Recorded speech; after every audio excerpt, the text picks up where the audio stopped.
कक्षा 12वीं भौतिक। मैं आर.एस. प्रसाद सर आज आप लोगों को परमाणु के बारे में पढ़ाने जा रहा हूं। चलिए इस अध्याय में देखते हैं। सबसे पहले नाम आता है जे थॉमसन का। सबसे पहले परमाणु के उसमें जे थॉमसन। इन्होंने परमाणु में क्या खोज करी थी? ये परमाणु ले लिया इन्होंने, गोल सा दिखाया, इसको बताया और ये बताया कि इसमें जो इलेक्ट्रॉन है वो धसे रहते हैं। जैसे कि तरबूज के अंदर उसके बीज धसे रहते हैं, ठीक उसी प्रकार से परमाणु के अंदर उसके बीज धसे रहते हैं। तो इन बीजों को उन्होंने इलेक्ट्रॉन का नाम दिया। इस प्रकार से इलेक्ट्रॉन की डिस्कवरी करके एक रास्ता दिखाया सबको कि हाँ परमाणु भी विभाज्य, नहीं तो इससे पहले परमाणु को अविभाज्य माना गया था। डाल्टन की थ्योरी में परमाणु अविभाज्य था, लेकिन परमाणु विभाज्य हुआ तो ये जे थॉमसन की वजह से हुआ ये। चलिए देखते हैं जे थॉमसन ने क्या बताया। ये तो आपको क्या बताया, ये मुक्त इलेक्ट्रॉन है, मुक्त इलेक्ट्रॉन बताया गया इसको। और ये गूदे वाला भाग धनात्मक भाग बताया गया, ये हमारा धनात्मक भाग। इलेक्ट्रॉन की डिस्कवरी करने के बाद इस तरह से जो उन्होंने जो दिया, ये परमाणु का मॉडल दिया इन्होंने। और ये मॉडल देने के बाद जो है इसमें जो ये धनात्मक गूदे वाला भाग, यानी कि यहां पर लिख देना गूदे वाला भाग है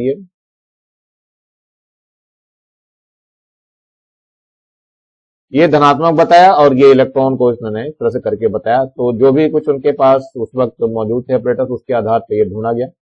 अब कोई भी चीज ढूंढ जाती है तो उसपे आरोप बहुत जल्दी लगते हैं। तो इनका ये मॉडल ये इस बात को नहीं समझा पाया कि मुक्त इलेक्ट्रॉन पर तो ऋण आवेश होता है, इस पे ऋण आवेश होता है, मुक्त इलेक्ट्रॉन पे ऋण आवेश होता है, और जो गूदे वाला धनात्मक भाग गया यानी कि धन आवेश हो गया।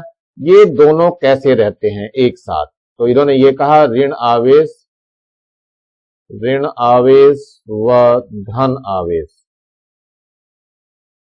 दोनों एक साथ कैसे हैं? ये तो दोनों एक दूसरे को तुरंत उदासीन करके नष्ट कर देते हैं, इसलिए दोनों एक साथ नहीं रह सकते।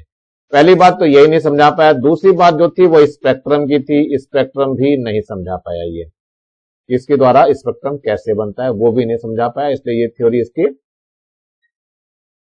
फेल तो नहीं हुई, लेकिन इलेक्ट्रॉन को खोज करके चली गई। इसके बाद जो है फिर दूसरा नाम आता है रदरफोर्ड साहब का। रदरफोर्ड साहब ने क्या करा, अल्फा किरणों का प्रकीर्णन किया। उनके समय तक ये अल्फा किरणें शुरू हो गई थी, मैडम क्यूरी के साथ ही रहते थे। तो इसलिए चूंकि रेडियो एक्टिविटी की खोज उन्होंने की, रेडियो एक्टिव पदार्थ वगैरह की खोज में मैडम क्यूरी का हाथ रहा, तो मैडम क्यूरी के साथ ही रदरफोर्ड रहते थे। तो इनके साथ जो है इन्होंने क्या करा, ये यूरेनियम परमाणु लिया। ये क्या करा था, यूरेनियम से लेकर के अल्फा किरणें जो निकलती हैं यूरेनियम से, उसको लिया गया। तो ये ध्यान रखना अल्फा कण की है, बमबारी की है इसमें।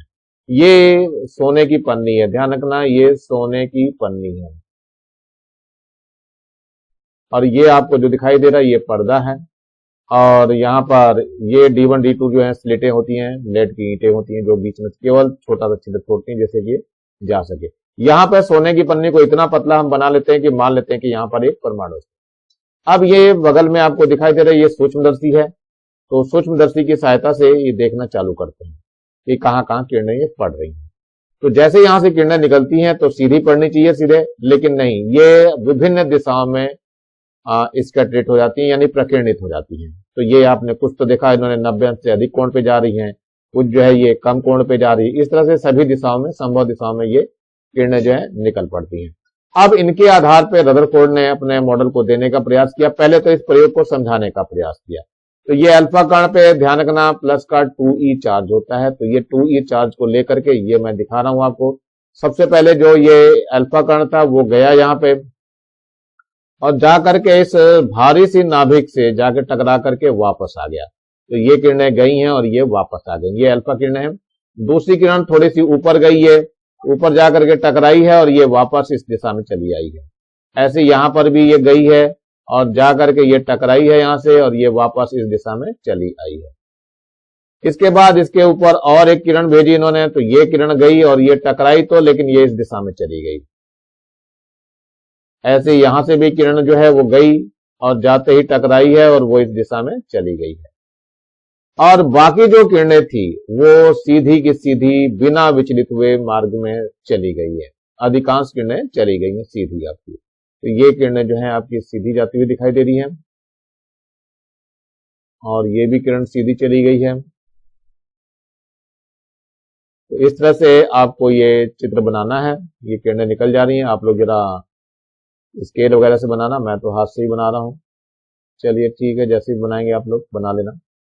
और ये किरणें चूंकि निकल गई हैं इस तरह से, तो इस तरह से इन्होंने एक बात कही कि नहीं, परमाणु का अधिकांश भाग खोखला है।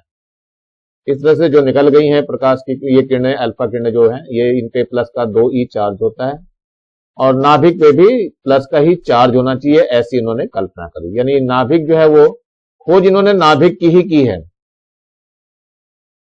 नाभिक की खोज की। और तो नाभिक कैसा होना चाहिए, धन आवेशित होना चाहिए, जिसके कारण चूंकि इन पे धन आवेश था, इसलिए धन आवेश के कारण किरणें टकरा करके कुछ वापस होगी और अधिकांश जो चूंकि पार निकल गई, तो इस परमाणु का अधिकांश भाग खोखला है।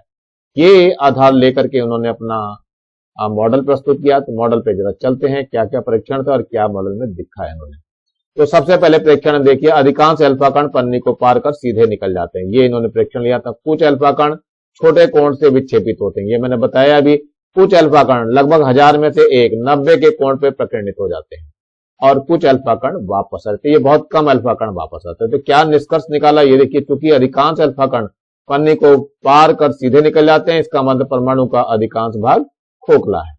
नंबर 2 क्या था, धन आवेशित अल्फा कण प्रेक्षित होकर के प्रक्षेपित होते हैं, अतः परमाणु के अंदर धन आवेशित कण का होना निश्चित है, यानी होना चाहिए उसमें। नंबर 3, कुछ अल्फा कण अधिक कोण से प्रकीर्णित होते हैं तथा कुछ अल्फा कण वापस लौट जाते हैं। यह तभी संभव है जब संपूर्ण धनावेश एक ही सीमित स्थान पर केंद्रित हो, यानी न्यूक्लियस। नंबर 4, प्रयोग का महत्व क्या हुआ, रदरफोर्ड के प्रयोग से इस बात की जानकारी हुई कि परमाणु का संपूर्ण धनावेश एक ही सीमित स्थान में होता है, जिसे नाभिक कहते हैं या केंद्रित कहते हैं। इसी की खोज की थी रदरफोर्ड ने। ध्यान रखना, रदरफोर्ड ने इसी चीज की खोज की थी। कभी कभी बच्चों एक चीज और याद करने के लिए आ जाता है कि खोज किस किस ने की है। तो देखिए, सबसे पहले एक शब्द याद रखेंगे, ईंट पर नाच। ईंट पर नाच, ईंट पर नाच से क्या हो जाएगा, जैसे ई है तो इलेक्ट्रॉन हो गया, ई क्या हो गया, इलेक्ट्रॉन। तो इलेक्ट्रॉन की खोज किसने करी, टॉट, जे थॉमसन उन्होंने की है। तो थॉमसन वैसे इंग्लिश में बोलते हैं, इसलिए थॉमसन का नाम आता है। पर प में क्या हुआ, जैसे प और र दिया हुआ है, तो प में प्रोटॉन हो गया। प्रोटॉन की खोज का श्रेय जो है कभी कभी रदरफोर्ड को ही दे दिया जाता है, लेकिन रदरफोर्ड ने नहीं किया था। रदरफोर्ड ने केवल नाभिक की खोज की थी, इसलिए इसको नाभिक पे ही याद रखना। लेकिन रदरफोर्ड ने जो है सोने की पन्नी पे यूज किया था, गोल्ड पे। तो रदरफोर्ड ने गोल्ड पे किया था, तो गोल्डस्टीन का नाम आता है इससे, गोल्डस्टीन। तो ध्यान रखना, प्रोटॉन की खोज किसने की है, गोल्डस्टीन, लेकिन रदरफोर्ड का भी नाम इसी में शामिल रहता है। अब इसके बाद आता है नाच का। नाच में क्या चीज है, नाच में न्यूट्रॉन हो गया। न्यूट्रॉन की खोज किसने की है, न्यूट्रॉन की खोज च से चैडविक है। तो बच्चों इस तरह से याद रहेगा आपको कि किसने किस चीज की खोज की है, तो आसानी से होगा कि आप लोग याद कर लेंगे इसको। चलते हैं थोड़ा आगे, देखते हैं रदरफोर्ड का परमाणु मॉडल क्या बनाया, उसने क्या सब कुछ करा है, ये हम उत्तर के रूप में दे रहे हैं। इसका मॉडल बहुत ज्यादा पूछा जाता है, रदरफोर्ड का परमाणु मॉडल से क्या समझते हो, तो इस तरह का उत्तर आपको लिखना पड़ेगा। नंबर 1, परमाणु के समस्त द्रव्यमान और समस्त धनावेश उसके केंद्र पर बहुत ही छोटे भाग में, जिसे नाभिक कहते हैं, संकेंद्रित रहते हैं। नंबर 2 है, नाभिक का आकार 10 की घात -15 मीटर के क्रम का होता है, जो परमाणु के आकार का 10 की घात -10 मीटर की तुलना में 5 गुना छोटा होता है। नंबर 3, नाभिक के चारों ओर 10 की घात -10 मीटर त्रिज्या के खोखले गोले के चारों ओर इलेक्ट्रॉन वितरित रहते हैं। किसी भी परमाणु के समस्त इलेक्ट्रॉनों का कुल ऋणावेश नाभिक के धन आवेश के बराबर होता है, जिससे परमाणु उदासीन होता है। नंबर 4 क्या बात कही, परमाणु के अंदर इलेक्ट्रॉन स्थिर नहीं रहते, अपितु वृत्तीय मार्ग में नाभिक की प्रक्रिया करते रहते हैं। वृत्तीय गति के लिए आवश्यक अभिकेंद्र बल नाभिक के धनावेश और इलेक्ट्रॉन के मध्य लगने वाले स्थिर विद्युत आकर्षण बल से प्राप्त होता है। यदि इलेक्ट्रॉन स्थिर रहे तो स्थिर विद्युत आकर्षण बल के कारण नाभिक में गिर जाते हैं, ऐसा कुछ बताया गया था, कंसेप्ट लिया गया था। तो ये इसके ड्रॉबैक में आ गया, यानी कि ये कमियों में आ गया। क्या कमियां आई कि यदि कोई इलेक्ट्रॉन, ये उस टाइम आई चूंकि मैक्सवेल प्लांक ने उस समय एक थ्योरी दी थी कि अगर कोई आवेशित कण गतिमान है तो गतिमान करते समय कुछ ऊर्जा का उत्सर्जन करता है विद्युत चुंबकीय तरंगों के रूप में। तो विद्युत चुंबकीय तरंगों के रूप में जब ऊर्जा का उत्सर्जन करेगा तो उत्सर्जन करते समय इलेक्ट्रॉन भी धन आवेशित कण है, तो ये भी उत्सर्जित करेगा। तो ये इलेक्ट्रॉन जब चलेगा यहां से तो क्या होगा, कुछ ऊर्जा का उत्सर्जन कर देगा, तो ऊर्जा इसकी कम हो जाएगी, जिसके कारण इसके धीरे धीरे नाभिक से त्रिज्या कम होनी चालू हो जाएगी और धीरे धीरे कहां जाएगा, ये अपना मार्ग छोटा करता जाएगा और अंत में जाकर के नाभिक से मिल जाएगा। और ऐसा होते ही नाभिक का यानी परमाणु का अस्तित्व ही समाप्त हो जाएगा। लेकिन परमाणु तो अजेय है, यानी ना तो बनाया जा सकता है ना ही उसे नष्ट किया जा सकता है। तो इस तरह से परमाणु के स्थायित्व पे को समझाने में ये असफल रहा। तो यही बात इसमें बतानी है। इस परमाणु मॉडल के अनुसार प्रत्येक इलेक्ट्रॉन नाभिक के चारों ओर वृत्तीय कक्षा में परिक्रमा करता है, अतः प्रत्येक इलेक्ट्रॉन में अभिकेंद्रण होता है, किंतु त्वरित इलेक्ट्रॉन सदैव चुंबकीय तरंगे उत्सर्जित करता है, अतः नाभिक के चारों ओर घूमते हुए इलेक्ट्रॉनों की ऊर्जा कम होती जाएगी, जिससे वृत्तीय मार्ग की त्रिज्या भी कम होती जाएगी और इलेक्ट्रॉन सर्पिलाकार मार्ग में घूमते हुए अंत में नाभिक में गिर जाएंगे। इस प्रकार परमाणु स्थायी नहीं होगा, किंतु हम जानते हैं परमाणु तो स्थायी होता है।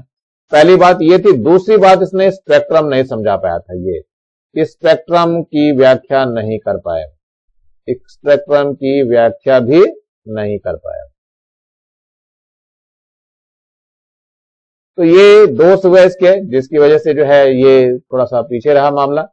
लेकिन फिर आगे आते हैं बोहर साहब। तो बोहर साहब ने भी कुछ ना कुछ करना चालू करा। उससे पहले रदरफोर्ड के परमाणु मॉडल के आधार पे हम क्या लेंगे, हाइड्रोजन परमाणु में इलेक्ट्रॉन की कुल ऊर्जा हम निकालने का प्रयास कर रहे हैं। इसके लिए एक सूत्र आ रहा है, सूत्र का व्यंजक आप लोगों को तैयार करना है। तो मान लेते हैं इलेक्ट्रॉन का द्रव्यमान m है, त्रिज्या r है जिसमें वो घूम रहा है, और v उसकी चाल है जिससे परिक्रमा कर रहा है। तब वृत्तीय गति करने के लिए आवश्यक अभिकेंद्र बल mv²/r, ये आपका सूत्र है। कहां से मिलेगा, विद्युत आकर्षण बल से मिलता है। यानी विद्युत आकर्षण बल का मान जो होता है F बराबर होता है 1/4πε0 के Q1 Q2/r²। Q1 Q2 का मान इलेक्ट्रॉन के बराबर है। Q1 बराबर Q2 बराबर 1 इलेक्ट्रॉन ले लिया गया।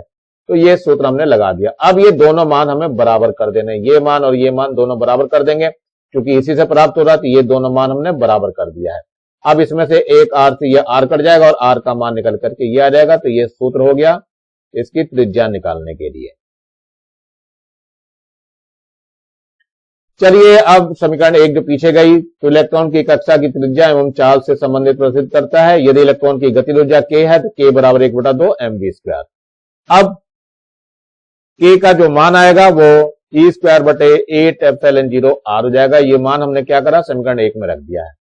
तो नाभिक r है तो इसमें स्थिति ऊर्जा का ये सूत्र होता है u बराबर, u का जो सूत्र होता है ये यहाँ पे लिखा हुआ है, देखो 1/4ε0 और Q1 Q2/r होता है। तो मान रख दिया गया, तो बराबर माइनस का e²/4πε0r हो जाएगा।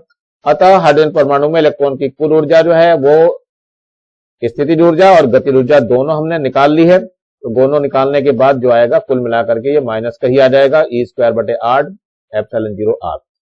इलेक्ट्रॉन की कुल ऊर्जा ऋणात्मक है, जो इस बात का द्योतक है कि इलेक्ट्रॉन नाभिक से बंध रहता है, यानी इलेक्ट्रॉन नाभिक को छोड़ करके नहीं जा पाएगा, नाभिक की तरफ ही वो आकर्षित रहता है। चलिए बोहर साहब क्या करके आ रहे, ये भी देखिए कितना बोर करते हैं। तो बोहर के परमाणु मॉडल के प्रमुख अभिक्रियाएं क्या थी, जैसा कि रदरफोर्ड में पीछे बताया गया था कि इलेक्ट्रॉन नाभिक के चारों ओर घूमता है, तो ऐसा ही कुछ इसमें भी बताया, लेकिन वो इलेक्ट्रॉन घूमते समय ऊर्जा का उत्सर्जन नहीं करता है। तो चलिए देखते हैं इसकी अभिक्रियाएं क्या है, इन्होंने क्या क्या कहा था। नंबर 1 है इलेक्ट्रॉन, ध्यान रखना बोहर का परमाणु मॉडल है ये। तो इलेक्ट्रॉन नाभिक के चारों ओर सभी संभव कक्षाओं में नहीं घूमते, ये बात इसकी बिल्कुल फिक्स कर दी गई थी। क्यों, अपितु कुछ विशिष्ट कक्षाओं में ही घूमते हैं।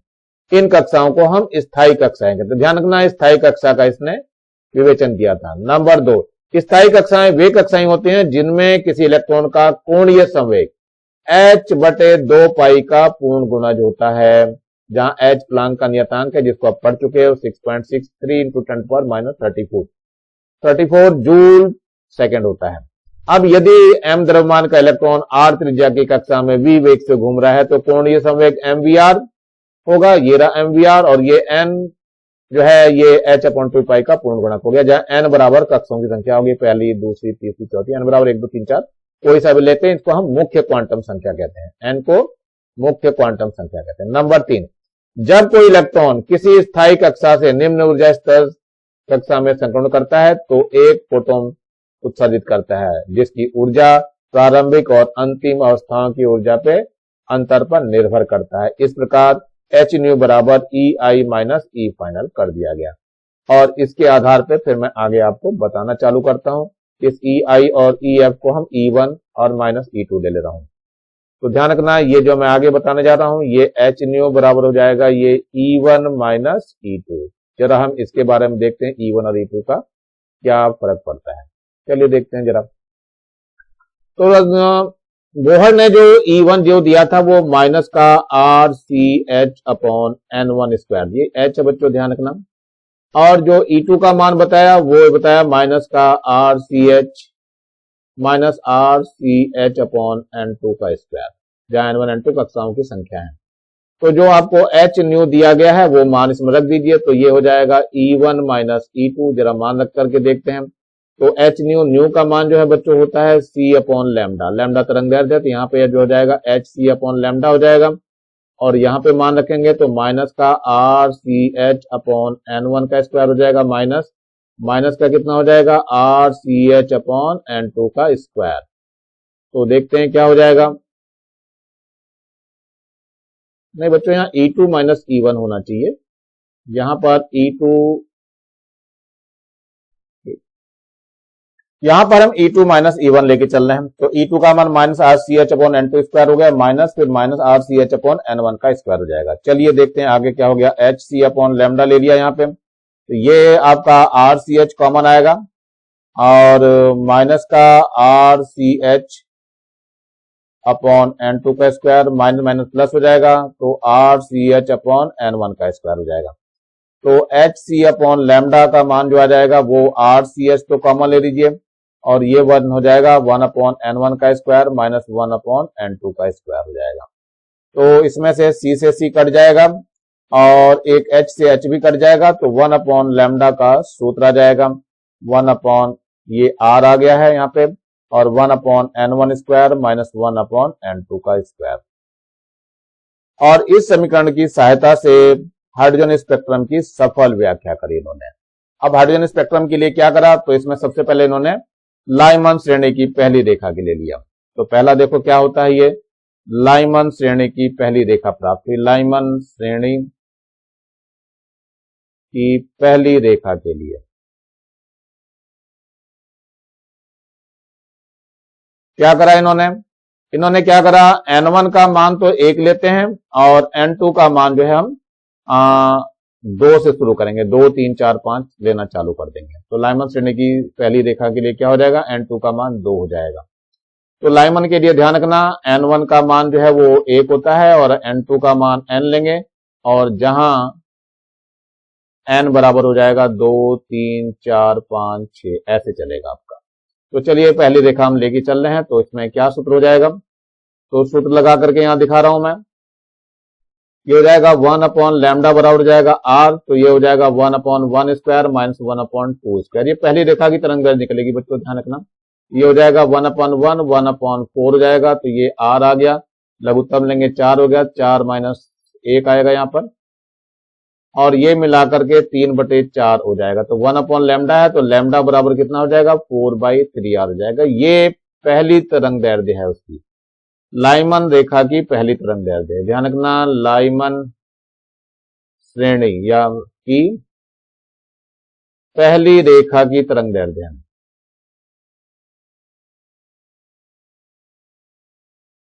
तो इसमें ध्यान रखना, ये पहली रेखा के लिए, दूसरी के लिए ये चलेगा, तीसरी के लिए ये चलेगा, चौथी के लिए 5 और छठवीं के लिए, पांचवी के लिए 6 चलेगा। तो इस तरीके से मैं दूसरी भी निकाल के दिखा दे रहा हूं, जरा क्या आएगा, फिर इसके बाद और बात करेंगे।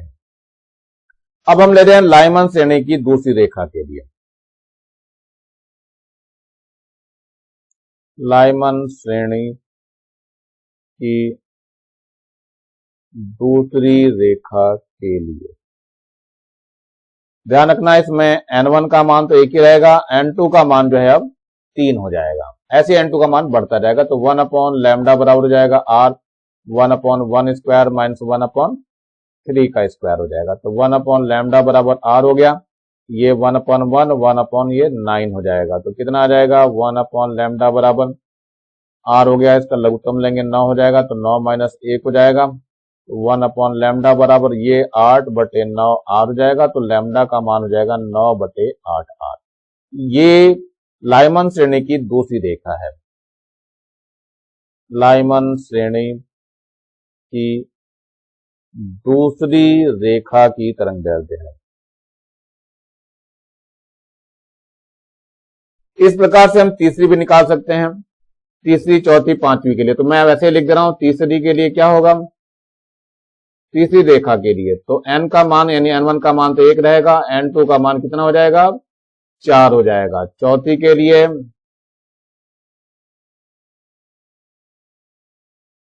ये n1 का तो मान 1 ही रहेगा, लेकिन n2 का मान 5 हो जाएगा। ऐसे ही चलता रहेगा और अनंत में चल गया, यानी सीमा में आ जाएगा। तो सीमा में क्या लेंगे, सीमा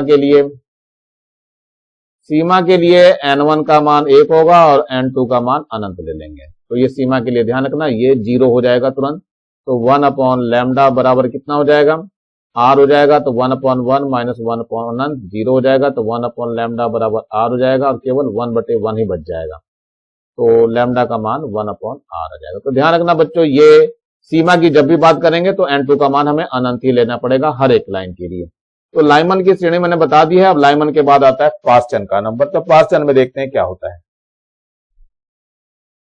लाइमन के बाद बामर लेते हैं, ये आता है बामर श्रेणी। बामर श्रेणी के लिए क्या होता है देख लेना बच्चों, यहाँ पे इसमें n1 का मान तो हम 2 रखेंगे और n2 का मान हम n रखेंगे। जहां n के बारे में बताएंगे, जहां n बराबर 3 आएगा, 4 आएगा, 5 आएगा, 6 आ जाएगा, ऐसे अनंत तक आएगा।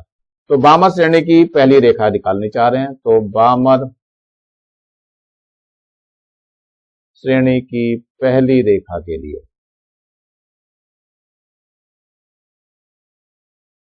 n1 का मान तो 2 हो गया और n2 का मान जो है वो 3 हो जाएगा। तो सूत्र में रख देते हैं, 1 अपॉन लैम्डा बराबर r हो जाएगा और 1 अपॉन 2 का स्क्वायर, 1 अपॉन 3 का स्क्वायर। इसको हल कर देते हैं, 1 अपॉन लैम्डा हो जाएगा ये 1/4 और ये 1/9 हो जाएगा। तो 1 अपॉन लैम्डा बराबर r, लघुत्तम लेंगे तो 36 आ जाएगा और 9 माइनस 4 आ जाएगा। यहाँ पे 9 माइनस 4 5 हो गया। तो 1 अपॉन लैम्डा बराबर 5r/36, यानी लैम्डा का मान जो हो जाएगा 36/5 आ जाएगा। तो ध्यान रखना, ये बामर की पहली रेखा की तरंगदैर्ध्य हुई। ये क्या चीज है, बामर श्रेणी की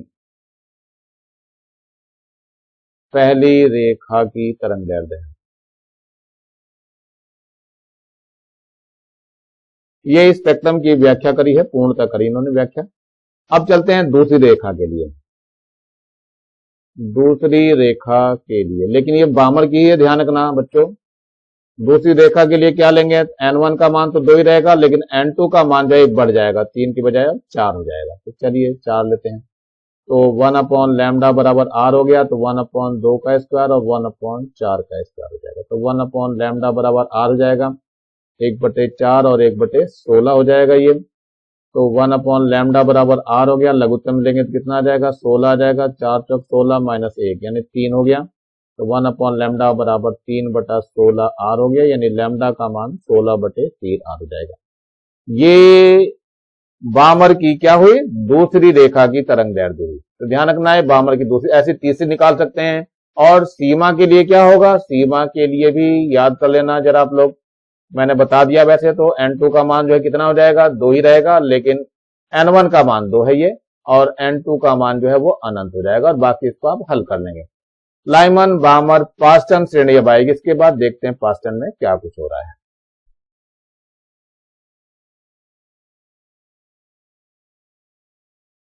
पास्टन श्रेणी के लिए पास्टन में जो है वो n1 का मान जो है 3 हो जाएगा और n2 का मान जो है वो n हो जाएगा, और जहां बताना पड़ेगा n का मान एक अधिक शुरू हो जाएगा, 4 आएगा, 5 आएगा, 6 आ जाएगा, 7 आएगा, ऐसे चलेगा।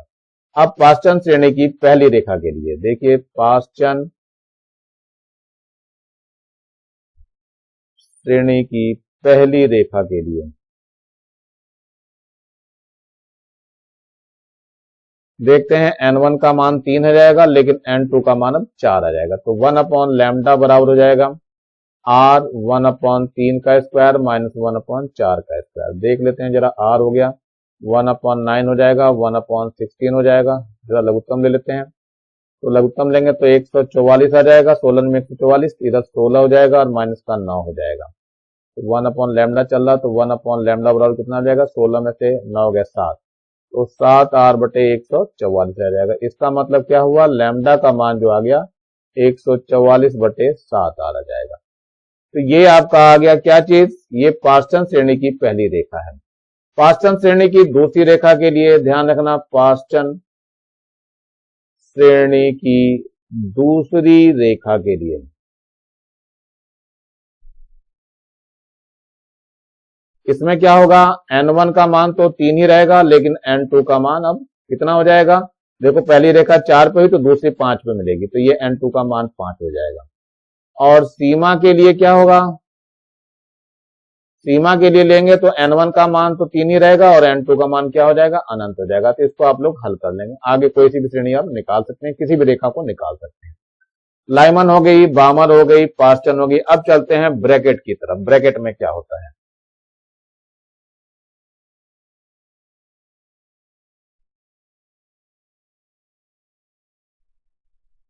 ब्रैकेट श्रेणी के लिए लेते हैं। ब्रैकेट श्रेणी के लिए n1 का मान जो है अब कितना हो जाएगा, 4 हो जाएगा, और n2 का मान n हो जाएगा। और जहां n बताना पड़ेगा, जहां n का मान कितना हो जाएगा, 5, 6, 7, 8, मतलब इससे एक अधिक होता है। तो ब्रैकेट की श्रेणी से एक अधिक ले रहे हैं। ब्रैकेट श्रेणी की पहली रेखा के लिए तो लेते हैं हम ब्रैकेट श्रेणी की पहली रेखा के लिए।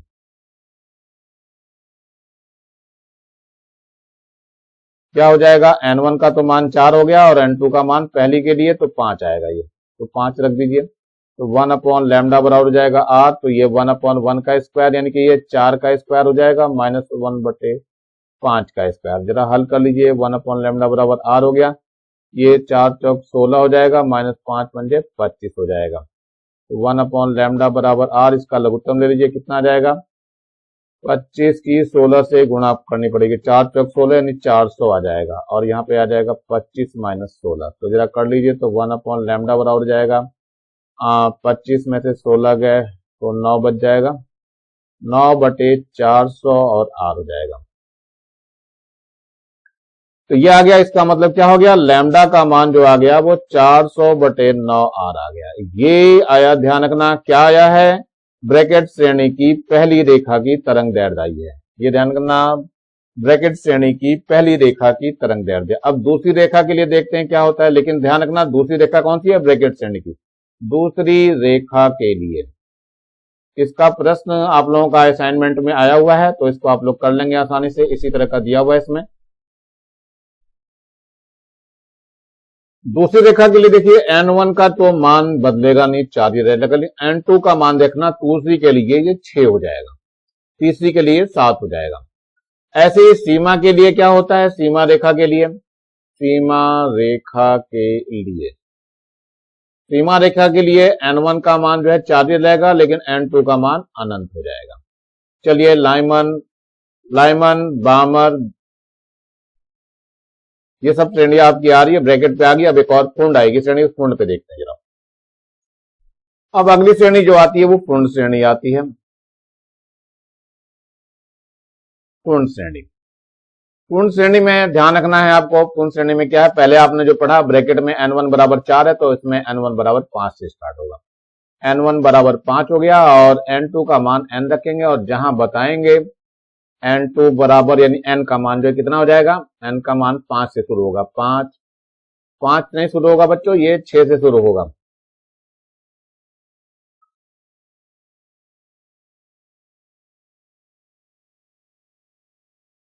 ये n का जो मान है वो 6 हो जाएगा, 7 हो जाएगा, 8 हो जाएगा, 9 हो जाएगा, इस तरह से चलेगा।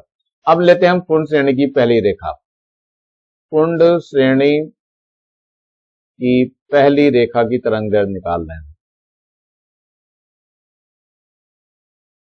देखते हैं, इसमें n1 का मान तो 5 है, लेकिन n2 का मान यहां से स्टार्ट होगा 6 से, तो ये 6 आ जाएगा।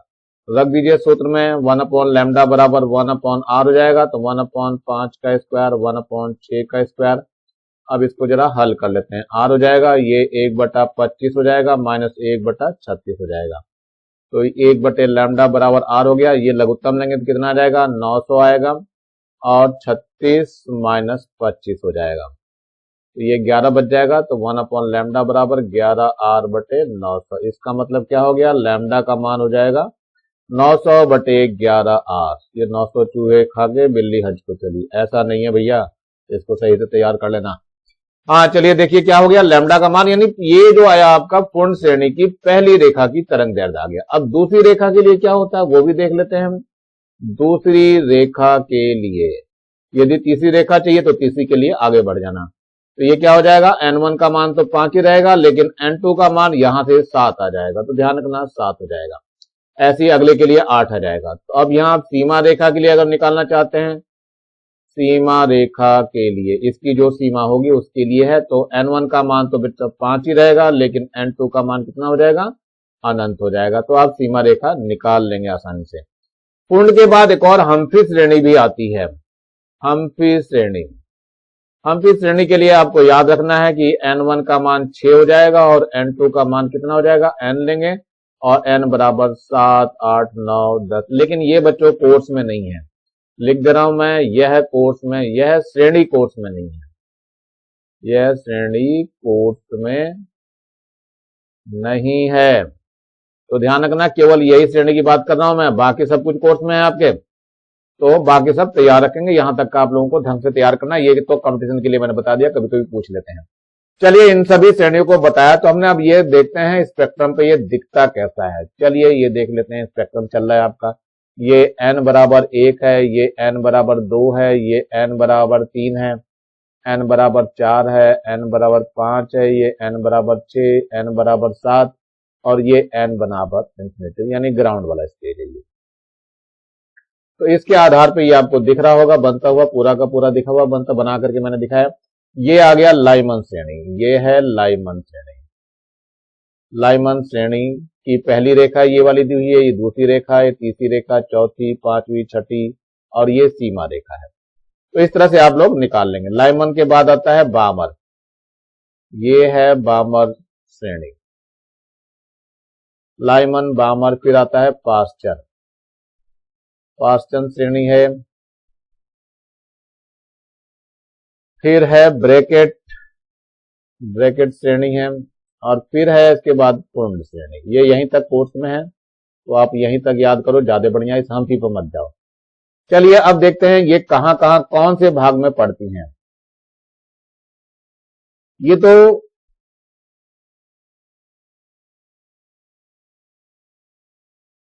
ये जो है पराबैंगनी भाग में पड़ती हैं, पराबैंगनी भाग में, इसको हम अल्ट्रावायलेट कहते हैं, यूवी रेस में। ये पराबैंगनी भाग में पड़ती हैं। ये दृश्य भाग में पड़ती हैं, यानी विजुअल होता है, दृश्य भाग जिसमें हमें दिखता है। इसके बाद ये आई आर, ये सारी की सारी किसमें होती हैं, आई आर में पड़ती हैं। ये आई आर, आई आर मतलब अवरक्त भाग में, अवरक्त भाग में। तो ये कभी कभी आपसे पूछा जाता है, एक एक नंबर के प्रश्न रहते हैं इसमें से, और कौन सी श्रेणी की कौन सी लाइन है। जैसे ये बामर की है, ये पहली रेखा, ये दूसरी रेखा, तीसरी, चौथी, पांचवी और ये सीमा रेखा हो गई। ऐसी पास्चन की ये पहली रेखा, दूसरी रेखा, तीसरी रेखा, चौथी रेखा और ये सीमा रेखा हो गई। ऐसी ब्रैकेट है, ब्रैकेट में क्या है, ये ब्रैकेट की ये पहली रेखा, ये दूसरी है, तीसरी है और ये सीमा रेखा हो गई। ऐसी पूर्ण में ये पहली रेखा है, दूसरी रेखा और ये सीमा रेखा हो गई। ऐसी ये हम्फ्री में भी हो गई। तो चलिए इस तरह से आप लोग इसका ग्राफ बना लेंगे। तो ग्राफ बना करके मतलब ये आपको ऊर्जा स्तर है, ये ऊर्जा स्तर को आप लोग आसानी से बना लेंगे। अब ऊर्जा स्तर, उस ऊर्जा स्तर पे स्पेक्ट्रम की ये सफल व्याख्या की है किसने, हाइड्रोजन स्पेक्ट्रम की सफल व्याख्या की है, यानी जिनके बाहरी कोश में एक इलेक्ट्रॉन है केवल उन्हीं के लिए सफल था, बहु इलेक्ट्रॉनों के लिए ये सफल नहीं हो पाया था। ध्यान रखना, बहुत सारी चीजें ये भी नहीं समझा पाया। चलिए थोड़ा आगे बढ़ते हैं, क्या दिया भाई, हाइड्रोजन के लिए कुछ कहा जा रहा है इसमें, ये भी आपको तैयार करना है। हाइड्रोजन के नाभिक के चारों ओर एक ही इलेक्ट्रॉन जिस पर इलेक्ट्रॉन होता है घूमता है, हाइड्रोजन के परमाणु क्रमांक Z का मान 1 होता है, अतः उसके नाभिक पे +E आवेश होता है, यानी उसका परमाणु क्रमांक 1 होता है। तो मान लेते हैं इलेक्ट्रॉन का द्रव्यमान m है और वृत्त त्रिज्या r और nवीं कक्षा में v वेग से घूम रहा है, तब वृत्तीय कक्षा के लिए आवश्यक अभिकेंद्र बल mv²/r होगा। ये सूत्र आपको पता ही अभिकेंद्र बल का होता है। किंतु कूलाम के नियम से नाभिक के धनावेश और इलेक्ट्रॉनों के बीच लगने वाला बल, ये सूत्र है। बल का सूत्र मैंने बताया था, आप लोग पढ़ चुके हो पहले भी, 1/4πε0 Q1 Q2/r²। यहाँ पर Q1 और Q2 जो है बराबर है इलेक्ट्रॉन के, यहाँ रख दिया गया तो 1/4πε0 E²/r² हो जाएगा। अब क्या कह रहा है, नाभिक के धनावेश और इलेक्ट्रॉनों के बीच लगने वाले आकर्षण बल से इलेक्ट्रॉनों को वृत्तीय गति करने के लिए आवश्यक अभिकेंद्र बल की प्राप्ति होती है, जिससे ये बंधे रहते हैं। अब उसके आगे की ओर बढ़ते हैं तो ये mv²r उस बल के बराबर हो गया, आकर्षण बल के बराबर हो गया। बोर के क्वांटम सिद्धांत के अनुसार तो क्या करा था, कोणीय संवेग mvr वो h/2π का पूर्ण गुणक था, जहां n का मान 1 2 3 4 रखा गया था। इससे v का मान हमने निकाल लिया, ये v का मान आ गया है। अब ये v का मान जो है हमने समीकरण 1 में रख दिया, यहां पर समीकरण 1 है, समीकरण में मान रख दिया। ये समीकरण नंबर 2 समझ लीजिए। तो मान रख दिया गया, तो मान रखने के बाद ये आ गया m/r, आपका ये दिखाई दे रहा है m/r, ये दिया हुआ है, तो m/r और बाकी v का स्क्वायर पूरा कर दिया। स्क्वायर रखने के बाद इसको हल करते हैं और हल करके r का मान निकालना है यहाँ से। तो r का मान ये निकल करके आता है, इसको हल करेंगे आप लोग आसानी से, सब कुछ इसमें कटता चला जाएगा, जो कुछ बचेगा वो इतना ही बचेगा। तो ये r का मान ε0 n²h²/π m e²। तो कायदे में देखो तो n² के ये समानुपाती हुआ, इसी की चर्चा हमें इसमें करनी है। तो जरा ध्यान रखिए, इसी समीकरण से स्पष्ट है, वही समीकरण तीसरी थी आपकी, कौन सी, ये समीकरण नंबर 3 थी आपकी। तो इससे क्या स्पष्ट हो रहा है कि ये जो r है वो n² पे डिपेंड कर रहा है, यानी सीधे उसके अनुक्रमानुपाती हो गया। समीकरण 3 से स्पष्ट है कि बोर की किसी स्थायी कक्षा में त्रिज्या n² के अनुक्रमानुपाती होती है। तो बोर की त्रिज्या, यही सूत्र निकालने के लिए आता है बच्चों, बहुत ज्यादा एग्जाम में पूछा जाता है। बोर की त्रिज्या के लिए व्यंजक दीजिए। प्रथम कक्षा के लिए n बराबर 1 होता है, अतः प्रथम कक्षा की त्रिज्या सबसे कम होती है। इस कक्षा की त्रिज्या को बोर की त्रिज्या कहते हैं और इसे a0 से प्रदर्शित करते हैं। तो a0 का मान कितना हो जाएगा, ε0 h²/π m e² हो जाएगा। यही बोर की त्रिज्या के लिए व्यंजक है। ये बहुत ज्यादा पूछा जाता है, ये बहुत ज्यादा इंपॉर्टेंट है बच्चों, कर लेंगे आसानी से आप लोग। चलिए थोड़ा सा नाभिक की तरफ भी थोड़ा बहुत देख लेते हैं, एक नजर घुमा लेते हैं, नाभिक भी क्या क्या बता रहा है। तो इसका भी उत्तर ही आपको देना है। ये नाभिक की कुछ विशेषताएं लिखनी है हमें। क्या है, नंबर 1, नाभिक का आकार जो है 10⁻⁻15 मीटर के क्रम का होता है, पहली चीज। दूसरी चीज क्या है, प्रत्येक नाभिक का घनत्व एक समान होता है, यह नाभिक के आकार पर निर्भर नहीं करता, नाभिक बड़ा हो चाहे छोटा उस पर निर्भर नहीं करता। नंबर 3, नाभिक का कुल आवेश प्रोटॉन के आवेश Z गुना होता है, इस प्रकार नाभिक का आवेश ZE हो जाएगा प्लस का, जहां Z द्रव्यमान संख्या तथा E इलेक्ट्रॉन या प्रोटॉन का आवेश है। नंबर 4, किसी भी परमाणु का 99.9% द्रव्यमान उसके नाभिक के अंदर ही निहित होता है। नंबर 5, नाभिक के अंदर कण नाभिकीय बल द्वारा बंधे रहते हैं। चलिए, नाभिक की त्रिज्या r जो है वो r0 और a⁻1/3 से दी जाती है, जहां r0 एक नियतांक है और a द्रव्यमान संख्या है। तो ये सब चीजें आपको याद रखनी है। नाभिक के घनत्व की तरफ बढ़ते हैं। मान लिया नाभिक का द्रव्यमान संख्या a तथा उसकी त्रिज्या r है, तब नाभिक का आयतन 4/3πr³ के बराबर रखेंगे। अब ये r का मान ऊपर वाले सूत्र से रख दिया गया, तो ये 4/3π r0³ और a आ जाएगा। अब यहां पर क्या है, यदि निक्लोनों का औसत द्रव्यमान स्मॉल m हो तो नाभिक का द्रव्यमान capital M small m into a के बराबर होगा। तो नाभिक का घनत्व क्या होता है, द्रव्यमान बटे आयतन होगा, दोनों मान रख दिया, द्रव्यमान रख दिया और आयतन रख दिया, तो घनत्व का मान 3m/4πr0³ हो जाएगा। इसमें क्या बात नजर आई, अतः नाभिक का घनत्व उसकी द्रव्यमान संख्या पर निर्भर नहीं करता, ये भी सिद्ध करने के लिए बहुत आता है।